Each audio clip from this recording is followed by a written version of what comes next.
11월 19일 수요일 매일 묵상을 시작하도록 하겠습니다. 오늘의 본문 말씀은 느헤미야 1장 1절에서 11절까지의 말씀입니다.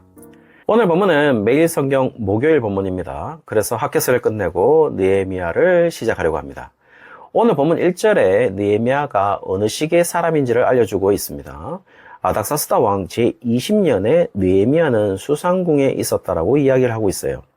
따라서 지금의 아닥사스다 왕은 우리가 지금까지 계속 매일 성경을 함께 살펴온 분들이라면 아닥사스다 1세를 말하고 있고, 에스라 7장 7절에 보시면 아닥사스다 왕 제7년에 이스라엘 자손과 제사장들과 레위 사람들과 노래하는 자들과 문지기들과 느디님 사람들 중에 몇 사람이 예루살렘으로 올라올 때에 근거해서 제2차 포로기한이 아닥사스다 제7년에 있었다라는 것을 알 수가 있습니다. 그렇다면 제2차 포로 귀환 후 13년이 흐른 뒤 지금 느헤미야가 수상궁에 있었던 시기라는 것을 알 수가 있고, 아닥사스다 1세의 치세 기한은 기원전 465년에서 424년까지라면 제2차 포로 귀환 시기인 아닥사스다 7년은 기원전 458년이고, 지금 시기는 아닥사스다 제20년이기 때문에 기원전 445년, 444년 정도라고 볼 수 있겠죠. 그리고 그 시기에 2절에서부터 3절까지 느헤미야에게 형제 같은 자로서 몇 명 있지만 한 명만 이름이 언급되는데요. 그 이름은 하나니라고 이야기하고 있고, 하나니로부터 유다에 대한 지금 상황이 어떤지에 대해서 들었는데 그렇게 좋지 못한 심각한 상황이라고 듣게 되는 것이죠.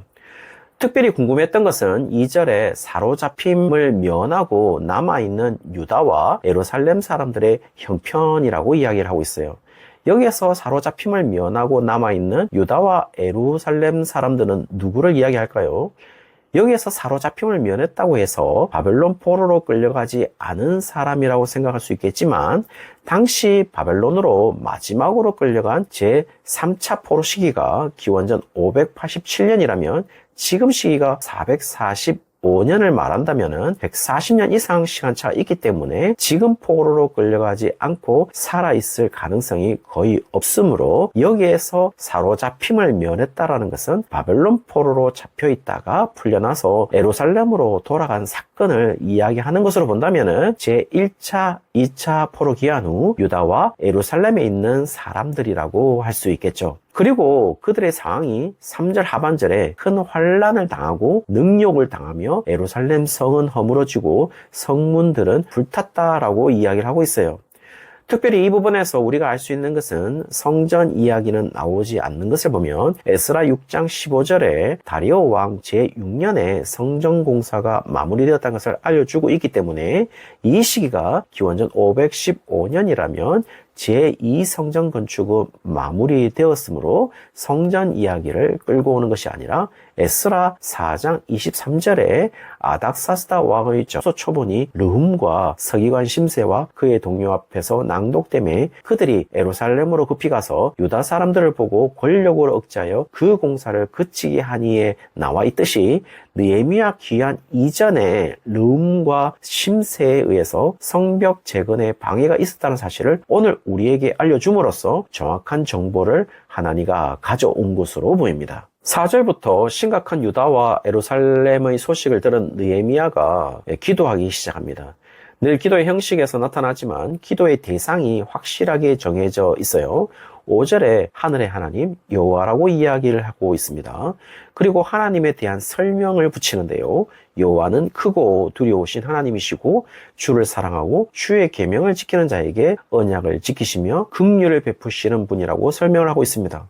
상당히 두루뭉술하게 들리겠지만 지금 느헤미야는 단 하나에 초점을 맞추어서 여호와 하나님을 설명했는데요. 하나님은 하나님의 백성과의 언약을 지킬 수 있을 만큼 크고 위대한 존재라는 사실을 이야기해주고 있고, 반드시 약속을 지키시는 신실하신 분임을 이야기하면서 긍휼도 헤세드라고 해서 언약적 자비와 사랑을 의미하고 있기 때문에 반드시 약속을 지키시는, 약속을 지키시기에 충분한 힘을 가지신 하나님이라는 사실을 이야기하고 있는 것이죠. 결국 이것은 느헤미야는 약속을 깨지 않은 하나님이라는 사실을 믿고 기도하고 있다라는 것을 이야기해 주는 장면인 것입니다.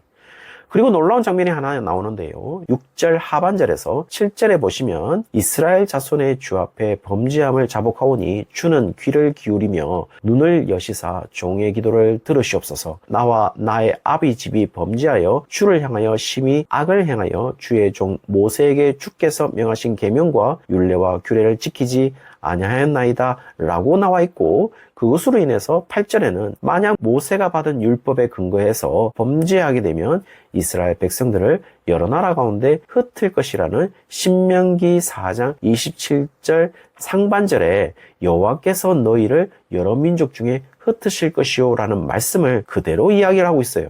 그리고 9절에서는 신명기 30장 2절에서부터 4절까지 보시면 너와 네 자손이 네 하나님 여호와께로 돌아와 내가 오늘 네게 명한 것을 온전히 따라 마음을 다하고 뜻을 다하여 여호와의 말씀을 청종하면 네 하나님 여호와께서 마음을 돌이키시고 너를 긍휼히 여기사 포로에서 돌아오게 하시되 네 하나님 여호와께서 흩으신 그 모든 백성 중에 너를 모으시리니 네 쫓겨간 자들이 하늘가에 있을지라도 네 하나님 여호와께서 거기서 너를 모으실 것이며 거기서부터 너를 이끄실 것이라고 기록되어 있는 것처럼 여호와 하나님의 말씀을 지켜 행하며 반드시 돌아올 거라는 것도 확신하고 있는 것이죠. 그리고 이런 관계가 성립하는 이유는 지금 하나님이 이런 약속을 하는 대상이 느헤미야를 포함한 하나님의 백성이라는 사실을 10절에 이야기하고 있습니다.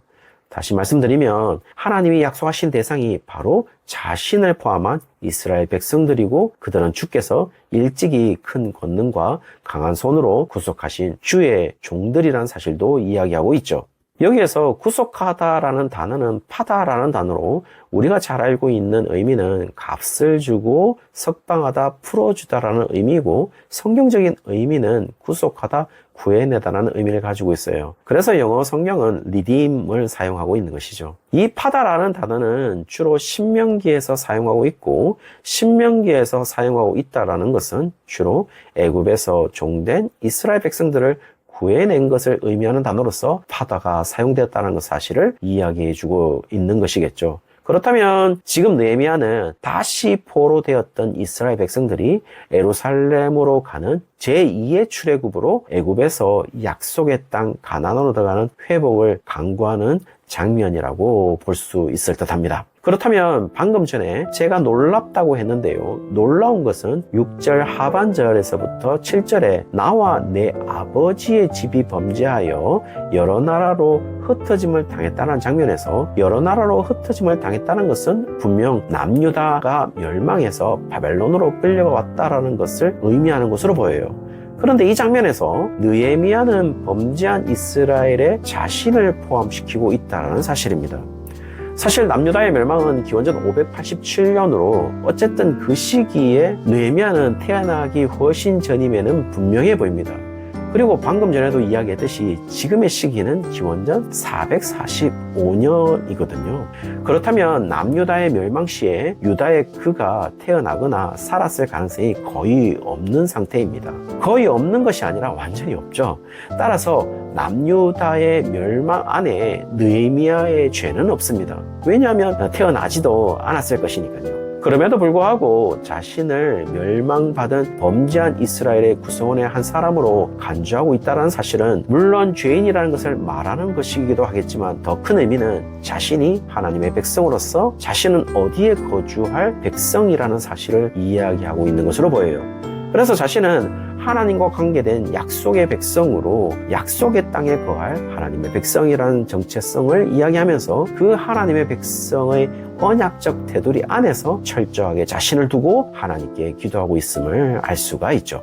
11절에 자신이 왕의 술관원이 되었다라는 말은, 술관원이라는 말은 마시케라는 페르시아에서는 왕의 근거리에 있는 고위관직으로 상당히 중요한 자리를 의미하고 있고, 왕을 해할 수도 있는 자리이기 때문에 그만큼 왕의 신뢰를 받은 관직이었다는 것을 의미하고 있어요. 따라서 지금 느헤미야는 그 자리보다는 이제 포로의 신분으로 예루살렘으로 돌아갈 하나님의 백성의 전체성을 표현하고 있다는 사실은 그에게 있어서 페르시아의 왕의 은택보다는 자신에게 절대적으로 필요한 것은 하나님의 큰 권능과 강한 손으로 구속하시는 은혜가 필요한 사람이라는 것을 이야기하고 있는 것이겠죠. 사랑하는 성도님들, 지금 느헤미야가 인식하고 있는 하나님의 백성의 정체성을 가진 자가 바로 매일 묵상에 참여하고 있는 여러분들인 것이죠. 오늘 하루 느헤미야가 경험한 하나님이 베푸시는 큰 권능과 강한 손으로 구속하시는 은혜를 경험하는 날이 되시기를 주의 이름으로 축원합니다.